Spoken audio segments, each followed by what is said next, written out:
Hello बच्चों, अब हमने पिछले वीडियो में राष्ट्रीय आय को मापने की व्यय विधि की थी। अब हम उस विधि के आधार पर कुछ एग्जाम्पल करेंगे, सवाल करेंगे, जिससे आपको वो विधि जो है वो क्लियर हो जाएगी। और ये सवाल भी कई बार एग्ज़ाम के अंदर आते हैं, तो हम ये अब करेंगे। अब कुछ आंकड़े दिए हुए हैं, देखो सरकार, ये हमने ये किया था, मैंने छोटा सा लिख दिया है यहाँ पे कि व्यय विधि के द्वारा राष्ट्रीय आय की गणना किस तरह से की जाती है, उसके कौन कौन से कंपोनेंट हैं। अंतिम उपभोग व्यय, सकल घरेलू पूंजी निर्माण और निवल निर्यात। ये चीज़ें अगर दे रखी हैं तो हमको इनको सीधा ही ऐड कर देते हैं, लेकिन अगर इनके जो आगे पार्ट थे वो दे रखे हैं तो उनको हम जोड़ के फिर ये बना लेंगे। तो देखो, देखते हैं। हमारे पास दे रखा है सरकारी अंतिम उपभोग व्यय दे रखा है, निजी अंतिम उपभोग व्यय दे रखा है, सकल स्थायी पूंजी निर्माण दे रखा है, स्टॉक में निविल वृद्धि दे रखी है, निविल निर्यात दे रखा है, निविल अप्रत्यक्ष कर है, विदेशों से निविल कारक आय है और स्थायी पूंजी का उपभोग है।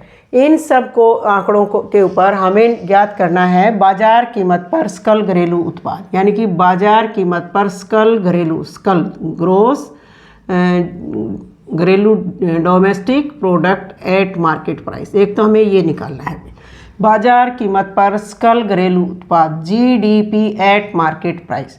दूसरा निकालना है बाजार कीमत पर सकल राष्ट्रीय उत्पाद, बाजार कीमत पर ही है और सकल है और राष्ट्रीय है, सकल राष्ट्रीय उत्पाद, gross national product, gross national product at market price. एक ये निकालना है। तीसरा ये पूछता है कि कारक लागत पर निविल राष्ट्रीय उत्पाद, जिसको हम राष्ट्रीय आय कहते हैं, कारक लागत पर। अब ये कारक लागत पर है भी, निविल राष्ट्रीय उत्पाद, net national product eight factor cost, ये निकालने हैं। तो हम बारी बारी से निकालेंगे ये तीनों। सबसे पहले जो इजी है, जो हमारा जो मेथड था, विधि था, उसमें सबसे पहले हम जो चीज़ निकालते हैं और हमारे पास जो आंकड़े उपलब्ध हैं उनसे हम इजीली क्या निकाल सकते हैं, हमें सबसे पहले ये देखना है। व्यय विधि के द्वारा हमें ये ज्ञात करना है। तो सबसे पहले हम बाजार कीमत पर सकल घरेलू उत्पाद ही निकालेंगे, क्योंकि इस विधि के द्वारा सबसे पहले हम यही निकालते हैं। तो जीडीपी एट मार्केट प्राइस निकालेंगे भाई। क्या निकालेंगे? सबसे पहले GDP at market price. GDP at market price निकालने का हमारे पास यही तरीका है। हम अंतिम उपभोग व्यय, सकल घरेलू पूंजी निर्माण और निविल निर्यात को जोड़ देते हैं। अब क्या क्या चीज़ें दे रखी हैं वो देखो भाई। इसमें सबसे पहले क्या दे रखा है? सरकारी अंतिम उपभोग व्यय, ये वाली चीज़ दे रखी है, सरकारी अंतिम उपभोग व्यय। दूसरा दे रखा है निजी अंतिम उपभोग व्यय। ये दोनों हो गए हमारे पास। ये क्या हो गया? अंतिम उपभोग के आंकड़े हो गए। अंतिम उपभोग में दो कंपोनेंट होते हैं, निजी अंतिम उपभोग व्यय और सरकारी अंतिम उपभोग व्यय, वे हमारे पास ये हैं। तो हम इनको जोड़ लेंगे। 15 प्लस 120, ये क्या हो गया हमारा? अंतिम उपभोग व्यय हो गया भाई। ये हो गया हमारा अंतिम उपभोग व्यय। इसके बाद हमारे पास क्या है? सकल स्थायी पूंजी निर्माण और स्टॉक में परिवर्तन। देखो भाई, सकल घरेलू स्थायी पूंजी निर्माण और स्टॉक में परिवर्तन, ये दोनों मिलके क्या बनाते हैं? ये दोनों जो कंपोनेंट थे ये मिलके क्या बनाते हैं? सकल घरेलू पूंजी निर्माण बनाते हैं। तो हमारे पास ये दोनों हैं, सकल स्थायी पूंजी निर्माण भी है, सकल घरेलू स्थायी पूंजी निर्माण, और क्या है? स्टॉक में निविल वृद्धि है, स्टॉक में जो निविल नेट परिवर्तन है वो है। ये दे रखे है भाई, तो इसको भी जोड़ देंगे। ये क्या हो गया हमारा? +4। ये हमारा क्या हो गया? सकल घरेलू पूंजी निर्माण। सकल घरेलू पूंजी निर्माण हमारा ये आ गया। ये दो कंपोनेंट हैं, ये हमने जोड़ दिए। ये आ गया हमारा अंतिम उपभोग व्यय। उसके बाद क्या रहता है हमारा? स्टॉक में परिवर्तन। स्टॉक में परिवर्तन, तो ये आ गया हमारा 4 आ गया। आगे आएगा निविल निर्यात। निविल निर्यात ये दे रखे है अभी। निविल निर्यात क्या है? -4 है, -4 है। इसको देखो, सोल्व कर लो। सोल्व करेंगे तो ये हमारा आ जाएगा, ये ब्रैकेट हटा दो चाहे यहाँ से, ये हमने इजी करने के लिए किया था। तो क्या होगा? ये 4, ये प्लस का, ये माइनस का, और ये हो जाएगा हमारा, देखो ये हो गया 40 और ये 160। इतने करोड़ रुपयों में है ये।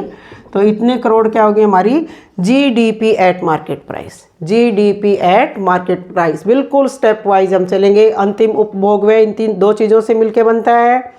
स्कल घरेलू पूंजी निर्माण इन चीज़ों से मिलके बनता है।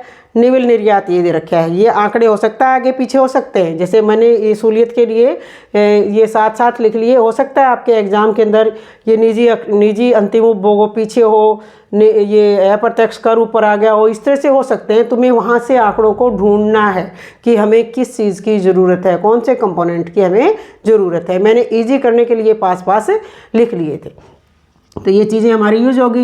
ये क्या हो गया हमारा जीडीपी एट मार्केट प्राइस, ये पहली चीज़ निकल गई हमारी जीडीपी एट मार्केट प्राइस।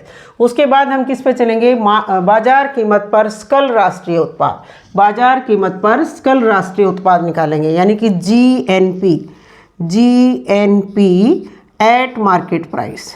अब देखो ग्रोस है हमारा दोनों में, अब डोमेस्टिक से नेशनल पे जा रहे हैं, डोमेस्टिक से नेशनल पे जा रहे हैं, तो उसका क्या होगा हमारा जीडीपी एट मार्केट प्राइस, जो कि हमारी पहले से निकली हुई है। उसमें क्या प्लस करेंगे, विदेशों से प्राप्त, जब नेशनल पे जाते हैं हम डोमेस्टिक से, तो हम क्या ऐड करते हैं इसमें, विदेशों से प्राप्त निविल कारक आय, निविल कारक आय, निविल कारक आय, जिसको हम नेफिया बोलते हैं, net factor income from abroad, निफिया।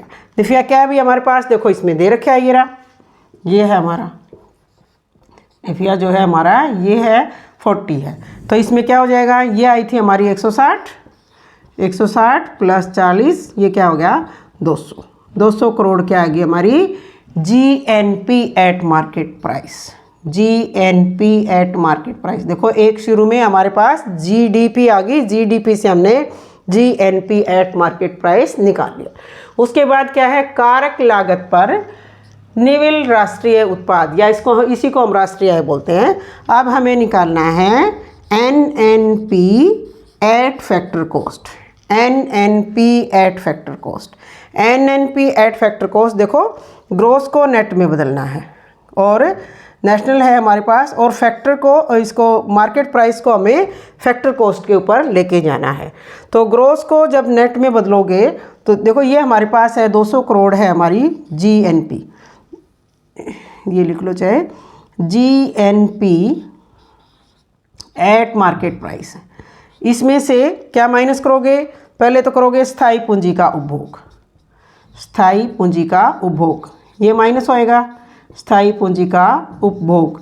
ये अगर हमने माइनस कर दिया तो ये क्या आ गया हमारा, ये ग्रोस से नेट में बदल गया, ग्रोस से नेट में बदल गया, तो हमने इसमें से स्थायी पूंजी का उपभोग घटा दिया। अब हमें एक चेंज और करना है, ये क्या करना है, मार्केट प्राइस से फैक्टर कॉस्ट पे लेके जाना है।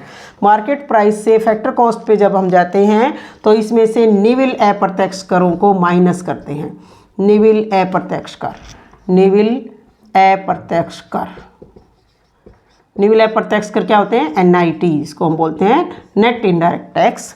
तो देखो भाई जीएनपी क्या है हमारी, जीएनपी एट मार्केट प्राइस है 200,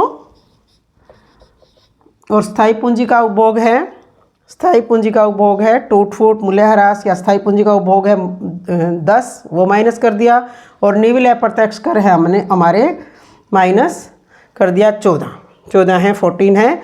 तो इस सब को जब हम सोल्व करेंगे, ये हमारा होगा 24 से गई, इसमें से ये आ गया 176 करोड़। तो देखो ये बिल्कुल आसान तरीका है, ये जितने भी आंकड़े दे रखे हैं उनसे सबसे पहले हमने निकाला जीएनपी एट मार्केट प्राइस, फिर हमने जीएनपी एट मार्केट प्राइस को हमने डोमेस्टिक को हमने नेशनल में बदल दिया, जीएनपी एट मार्केट प्राइस निकला, उसमें से विदेशों से प्राप्त निविल कारक आय को जोड़ दिया, तो ये हमारी 200 बन गई। फिर हमने जीएनपी एट मार्केट प्राइस को NNP at factor cost, gross को नेट में चेंज किया और मार्केट प्राइस को फैक्टर कॉस्ट पे चेंज किया। जब ग्रोस को नेट में चेंज किया, स्कल को जब हमने निविल में चेंज किया, तो इसमें से हमने मूल्यह्रास या स्थायी पूंजी के उपभोग को माइनस कर दिया, और जब मार्केट प्राइस से हम फैक्टर कॉस्ट के ऊपर गए तो हमने निविल अप्रत्यक्ष करों को माइनस कर दिया, एनआईटी को माइनस कर दिया, तो ये हमारा आ गया 176। बहुत ही आसान सवाल है, इस तरह से समझ के करोगे तो मुश्किल नहीं है सम्स। इसके बाद हम 1-2 सम और भी करेंगे और वीडियो भी बनाएंगे। Thank you.